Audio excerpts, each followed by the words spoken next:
Lanta ahora, no desmaya, sea encorajar.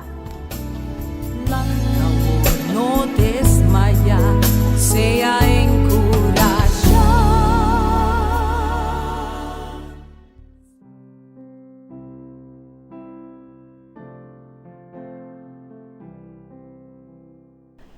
Texto de meditación para hoy meinta ta queda hanya den e buque de Salmo capítulo 51 versículo 10.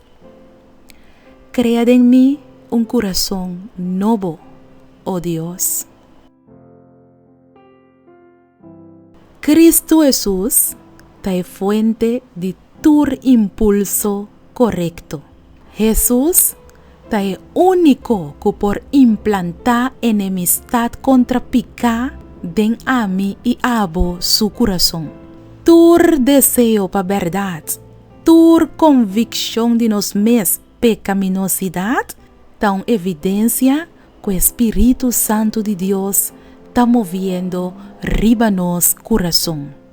Tapese awe me inta, mi que invitabo palanta, no desmayar, pero sea encorajar, que palabra nan de Salmo 51, versículo 10. Crea en mí un corazón nuevo, oh Dios. Dios bendicionado.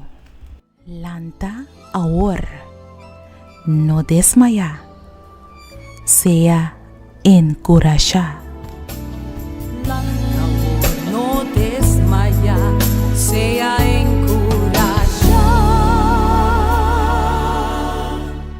Boa puntra bo mes pa hopi anya com bo mes Teresa de maneira que Deus está contestando a oração, bo que sa compa hasi oração com fé fuerte e que bota move em mão de todo poderoso, boa perde trabalho quizás e bota pedindo Deus para abrir porta de embobida para outro trabalho, bota mester de contexto riba oração para uma situação difícil, reclamar com fé. E buki aqui lo mostrava compararse oração com fé forte e que te pone que Deus não por queda sem reaccionar. Logo mira Deus move junto cubo den turbo problema nan e problema nan de mais grande e logo mira com Deus lo treze solução nan inesperada.